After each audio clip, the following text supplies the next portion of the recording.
میرا نام سعدیہ ہے۔ میں بہت غریب تھی۔ میری سہیلی عالیہ تھی، اس کی شادی ہو چکی تھی۔ ایک دن اس نے مجھے اپنے شوہر کے ساتھ ایک رات گزارنے کو کہا اور اس نے کہا کہ میں تمہیں لاکھوں روپے دوں گی۔ میری سہیلی کے مجھ پر بہت احسان تھے۔ میں نے بنا سوچے سمجھے ہی عالیہ کو ہاں کہہ دی۔ ایک رات میری سہیلی نے مجھے دلہن کی طرح تیار کیا اور اپنے شوہر کے کمرے میں بھیج دیا، لیکن اس وقت میری جان نکل گئی جب میرا نام سعدیہ ہے۔ یہ میری زندگی کی ایک دکھ بھری کہانی ہے جسے سن کر آپ کی آنکھوں میں آنسو آ جائیں گے۔ میں بنگلے میں اپنی سہیلی کے ساتھ رہتی تھی۔ میری عمر 24 سال تھی اور میرے 2 بچے تھے، ایک بیٹا اور ایک بیٹی، لیکن میری سہیلی کی کوئی اولاد نہیں تھی۔ میری شادی گاؤں میں ہوئی تھی اور ایسے انسان سے ہوئی تھی جسے نہ گھر کی فکر تھی نہ ہی میرے بچوں کی۔ وہ عیاش قسم کا انسان تھا اور اسے نہ ہی اپنے ماں باپ کا خیال تھا اور نہ ہی اپنی بیوی کا، اس لیے میں نے فیصلہ کر لیا تھا کہ میں نوکری کروں گی۔ میری سہیلی جو شہر میں رہتی تھی، میں اسی کے بنگلے میں کام کرتی تھی اور اسی کے ساتھ رہنے لگی تھی۔ میں پچھلے 6 سالوں سے اس کے بنگلے میں رہ رہی تھی، جبکہ عالیہ کی شادی کو 9 سال ہو چکے تھے۔ ان 9 سالوں میں اس نے نہ جانے کتنی کوششیں کر لی تھی، بڑے سے بڑے ڈاکٹر سے علاج کروا لیا تھا اور نہ جانے کس کس کو اپنی پریشانی کے بارے میں بتایا تھا، پھر بھی اس کے پاس اولاد نہیں آ سکی تھی۔ شاید اس کی قسمت میں اولاد نہیں تھی۔ مجھے میری سہیلی بہت زیادہ پیاری تھی۔ میری سہیلی عالیہ نے لو میرج کی تھی۔ اس نے اپنی شادی کے پورے 2 سال بعد مجھے اپنے گھر پر رکھا تھا، کیونکہ میری شادی پڑھائی ختم ہونے کے بعد ہو گئی تھی۔ میں بہت غریب خاندان سے تھی، پھر بھی میرے بابا نے مجھے پڑھایا۔ میرے بابا عالیہ کے بابا جی کے دوست تھے۔ میں بچپن سے ہی عالیہ کے ساتھ پلی بڑھی تھی۔ جب بھی مجھے پیسوں کی ضرورت ہوتی، میری سہیلی عالیہ مجھے پیسے دیتی تھی۔ اسی طرح میری شادی ہو گئی۔ شادی کے کچھ دنوں بعد بابا بھی اس دنیا سے جا چکے تھے۔ شادی کے بعد بھی عالیہ مجھ سے باتیں کرتی۔ میں اسے اپنی ساری پریشانیاں بتاتی تھی۔ عالیہ کہتی تھی تم فکر مت کرو، میری شادی کے بعد تجھے میں اپنے ساتھ ہی رکھ لوں گی، تم میرے بنگلے میں کام کر سکتی ہو۔ عالیہ اپنی ہر اچھی بری بات مجھ سے شیئر کرتی تھی۔ مجھ سے اس کا دکھ دیکھا نہیں جاتا تھا۔ عالیہ اور اس کے شوہر ذیشان کو بھی بچے بہت اچھے لگتے تھے۔ ان کا کہنا تھا کہ کچھ بھی ہو جائے انہیں تو بچہ ہی چاہیے۔ دونوں میاں بیوی کے بیچ اتنی زیادہ محبت تھی، لیکن عالیہ کا بچہ نہ ہونے کی وجہ سے ذیشان ان سے خفا سے رہنے لگے تھے اور ان کا کہنا تھا کہ مجھے تو صرف بچہ ہی چاہیے، کچھ بھی کر کے مجھے اپنا خون چاہیے۔ ذیشان کہتے تھے کہ میں اپنے والدین کا اکلوتا بیٹا تھا۔ میرے والدین کے مرنے کے بعد میں اپنی پیڑھی کو یہاں تک لے کر آیا ہوں۔ میں چاہتا ہوں کہ میرا بھی اپنا بچہ ہو اور وہ میرے خاندان کو آگے بڑھائے، لیکن اگر میرا کوئی بچہ نہیں ہوا، میرا تو کوئی خاندان ہی نہیں بن سکے گا۔ ذیشان کو اپنی جائیداد کا وارث چاہیے تھا۔ کافی لوگوں نے انہیں یہ بھی مشورہ دیا تھا کہ وہ بچہ اڈاپٹ کر لیں، لیکن عالیہ کا کہنا تھا کہ اپنا خون تو اپنا ہی ہوتا ہے اور پرایا ہی ہوتا ہے۔ ذیشان کی بھی ضد تھی کہ انہیں تو اپنا ہی خون چاہیے تھا۔ عالیہ نے ہر طرح سے کوشش کر کے دیکھ لی تھی، لیکن پھر بھی وہ حاملہ نہیں ہو پا رہی تھی۔ وہ اس بات سے بہت زیادہ پریشان رہنے لگی تھی۔ اس نے جادو ٹونا بھی کروا لیا تھا۔ ساری کوششوں سے ناکام ہو کر عالیہ خاموش ہو کر بیٹھ گئی تھی اور ذیشان کا کہنا تھا کہ اگر ان کو ان کا وارث نہیں ملا تو وہ دوسری شادی کر لیں گے۔ عالیہ تو ذیشان سے بہت پیار کرتی تھی۔ وہ نہیں چاہتی تھی کہ اس کا شوہر اس کی آنکھوں کے سامنے کوئی دوسری عورت لا کر رکھ دے۔ ایسا تو ذیشان بھی نہیں چاہتے تھے، لیکن وہ بھی مجبور تھے۔ ان سارے معاملے میں نے عالیہ کی بہت مدد کی تھی۔ وہ جہاں بھی علاج کے لیے جاتی تھی مجھے اپنے ساتھ لے کر جاتی تھی۔ اس مدد کا آج تک مجھے بہت فائدہ ملا تھا۔ لیکن اس بار تو ذیشان نے دوسری شادی کرنے کا پکا ارادہ کر لیا تھا، اور انہوں نے کہا تھا کہ وہ کسی بھی حال میں اپنا فیصلہ نہیں بدلیں گے، کیونکہ انہیں اپنے بچے کی خاطر دوسری شادی کرنی ہی ہوگی، لیکن پیار وہ ہمیشہ عالیہ سے ہی کریں گے۔ عالیہ ان کی بات سن کر بہت زیادہ اداس ہو جاتی تھی، اور عالیہ کی آنکھوں میں ذیشان کبھی آنسو نہیں دیکھ سکتے تھے۔ ہر بار ذیشان عالیہ کے آنسو دیکھ کر اپنے آپ کو دوسری شادی کرنے سے روک لیا کرتے تھے، جبکہ وہ عالیہ کو پورا بھروسہ دلاتے تھے کہ جو قدر اس کے دل میں عالیہ کی ہے، اس کی جگہ وہ کبھی کسی دوسری بیوی کو نہیں دیں گے۔ انہیں صرف دوسری بیوی سے بچہ چاہیے، کیونکہ عالیہ اور ذیشان کی محبت کی شادی تھی، اور ان کا کہنا تھا کہ میری محبت ہمیشہ ہی میرے لیے میری بیوی کی رہے گی۔ اب تو عالیہ کی جان پر بن آئی تھی، اب تو کوئی جادو ٹونا بھی کام نہیں کرنے والا تھا۔ ذیشان نے فیصلہ کر لیا تھا، سو کر لیا تھا۔ عالیہ بہت زیادہ پریشان تھی۔ ان کے حالات بہت زیادہ خراب تھے۔ وہ اپنے کمرے میں آنکھوں میں آنسو لیے ادھر سے ادھر چکر کاٹ رہی تھی۔ میں نے اس سے کہا کہ عالیہ تم پریشان مت ہو، سب ٹھیک ہو جائے گا، کچھ بھی غلط نہیں ہوگا۔ تو اس نے کہا کہ تمہیں نہیں پتا ہے سعدیہ، میں اپنے شوہر کی دوسری بیوی کو برداشت نہیں کر سکتی۔ میں نہیں چاہتی کہ ایک ہی گھر میں رہتے ہوئے میری جگہ میری سوتن لے۔ میں اپنے شوہر سے بہت پیار کرتی ہوں۔ مجھے نہیں پتا کہ شادی کے بعد اللہ مجھے اولاد نہیں دے گا، اور اس وجہ سے میرے شوہر کے دل میں میرے لیے محبت کم ہو جائے گی، بلکہ ختم ہی ہو جائے گی۔ میں نے عالیہ کو تسلی دی اور کہا کہ ایسا نہیں عالیہ، ذیشان تم سے بہت پیار کرتے ہیں، اور وہ مجبوری میں ہی دوسری شادی کرنا چاہتے ہیں۔ عالیہ کہنے لگی، کیا تمہیں پتا ہے کہ جب میرے شوہر کی دوسری بیوی گھر میں آ جائے گی اور وہ بچہ پیدا کر کے دے گی تو ان کے دل میں میرے لیے جو بچی کچی محبت ہے وہ بھی ختم ہو جائے گی، کیونکہ میں تو ان کو بچہ نہیں دے سکی، وہ ان کو بچہ دے گی تو میرے شوہر اسی کو، اس کے بچے کو ہی زیادہ ویلیو دیں گے۔ پھر تو میری عزت اس گھر میں دو کوڑی کی بھی نہیں رہے گی، اور ایسا میں بالکل نہیں چاہتی۔ تم تو جانتی ہو میرے پاپا کی شہر میں کتنی عزت ہے، میں ایک بہت بڑے بزنس مین کی بیٹی ہوں، اور تم جانتی ہو کہ میں نے بہت ضد کر کے اس سے شادی کی ہے۔ میرے والدین تو شادی کے لیے تیار ہی نہیں تھے۔ اگر ان لوگوں کو یہ بات پتہ چل گئی تو وہ بھی مجھ سے کہیں گے کہ تمہاری ہی غلطی کا نتیجہ ہے۔ میں ان لوگوں سے بھی کچھ نہیں کہہ سکتی۔ میرے شوہر کے دوست بھی ان کو یہی مشورہ دیتے ہیں کہ وہ دوسری شادی کر لے۔ ایسا کرنے سے اس گھر میں جو میری عزت ہے وہ بالکل ختم ہو جائے گی، لیکن میں ایسا بالکل نہیں ہونے دوں گی۔ میں کوئی نہ کوئی راستہ نکال کر ہی رہوں گی۔ عالیہ حد سے زیادہ پریشان تھی، پھر اچانک چکر لگاتے لگاتے ایک طرف کو رک گئی اور میرے چہرے کی طرف عجیب نظروں سے دیکھنے لگی۔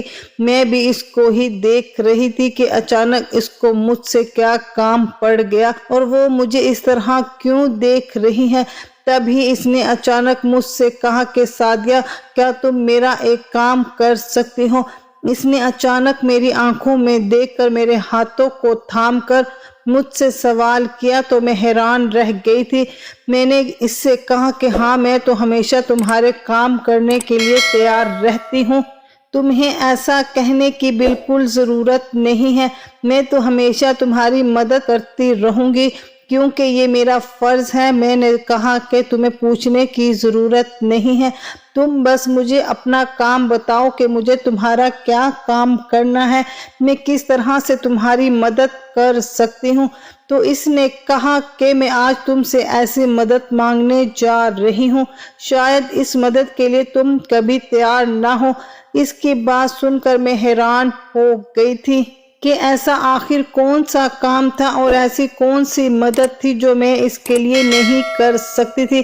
میں نے کہا کہ عالیہ، میں تمہاری مدد ہر طرح سے کرنے کی پوری کوشش کروں گی۔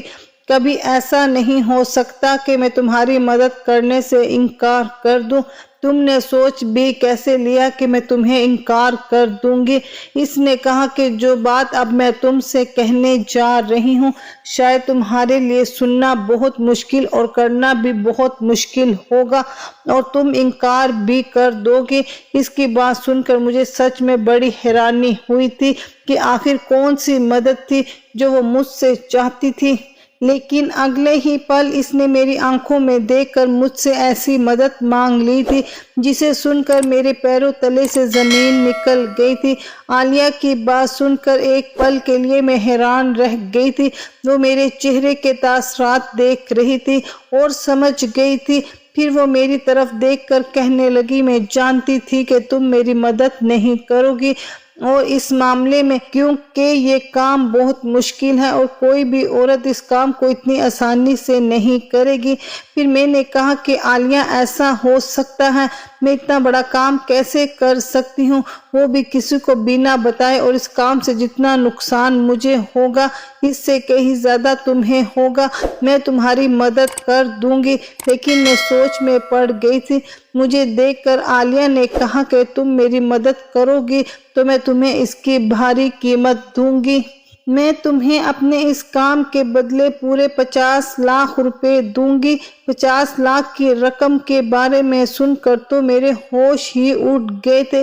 میں نے کبھی زندگی میں اتنے زیادہ پیسے نہیں دیکھے تھے۔ آنکھوں کے سامنے 50 لاکھ روپے لہرانے لگے تھے کیونکہ میں بہت زیادہ غریب تھی۔ میری شادی بھی غریب آدمی کے ساتھ ہوئی تھی۔ میرا شوہر، ساس، سسر سبھی گاؤں میں میرے بچوں کے ساتھ رہتے تھے اور میں یہاں پر شہر میں عالیہ کے گھر نوکری کرتی تھی۔ میں یہاں کے کام کرنے کے بعد ہر مہینے اپنے شوہر کو پیسے بھیج دیا کرتی تھی۔ آدھے پیسے وہ اپنی ماں کو گھر چلانے کے لیے اور بچوں کی ضرورت کے لیے دے دیتا تھا۔ میری ساس بچوں کو سنبھال لیا کرتی تھی اور میرے شوہر آدھے پیسے عیاشی میں اڑا دیتا تھا اور اس نے نہ جانے کئی لاکھ روپے قرض لیا ہوا تھا۔ یہ 50 لاکھ روپے ہمارے بہت کام آنے والے تھے۔ یہ رقم تو بہت بڑی تھی، رقم بہت زیادہ، اور کام بالکل آسان تھا۔ مجھے اس سے کوئی فرق نہیں پڑتا تھا، لیکن مجھے ڈر تھا کہ میرا شوہر اس کام کے لیے مجھے اجازت دے گا یا نہیں۔ ویسے مجھے پوری امید تھی کہ میرا شوہر جب 50 لاکھ روپے کی رقم کے بارے میں سنے گا تو فوراً یہ اس کام کے لیے تیار ہو جائے گا۔ یہی سوچتے ہوئے میں فوراً عالیہ کا کام کرنے کے لیے تیار ہو گئی تھی۔ میں نے کہا کہ میں تمہاری مدد کرنے کے لیے تیار ہوں، لیکن تمہیں اس کام کے لیے ذیشان کو بھی تیار کرنا ہوگا۔ پھر میں نے عالیہ سے کہا کہ اس بارے میں اگر کسی باہر والے کو پتہ چل گیا تو تمہیں پتہ ہے کہ کتنی بری بری باتیں بنائیں گے اور تمہاری اور تمہارے شوہر کی ریپوٹیشن پر بھی فرق پڑے گا، اور سب سے بڑی بات یہ ہے کہ ذیشان اس کام کے لیے راضی ہو جائیں گے۔ عالیہ کہنے لگی، جب میرے شوہر دوسری شادی کرنے کے لیے تیار ہیں تو اس کام کے لیے تو بہت آسانی سے تیار ہو جائے گا۔ تمہیں پتہ ہے کہ میں یہ بات اپنے دل پر پتھر رکھ کر رہی ہوں۔ میں نے کہا، عالیہ تم ایک بار ذیشان سے بات کر لو، اس کے بعد ہم اس کام کی شروعات کریں گے۔ یہ بہت بڑا کام ہے اور بہت خطرناک کام ہے، تم سوچ سمجھ لو۔ عالیہ کہنے لگی، مجھے پتہ ہے یہ کوئی چھوٹی موٹی بات نہیں ہے بلکہ بہت بڑی بات ہے۔ میں نے عالیہ سے کہا، تم ایک بار پھر سے سوچ لو، ایسا نہ ہو کہ بعد میں تمہیں پچھتانا پڑے۔ عالیہ نے کہا، میں نے بڑی مشکل سے فیصلہ کیا ہے اور اب میں اپنے فیصلے سے مکرنے والی نہیں ہوں۔ تم میری فکر مت کرو، میں کنٹرول کر لوں گی، بس تم میری مدد کرنے کے لیے تیار ہو جاؤ۔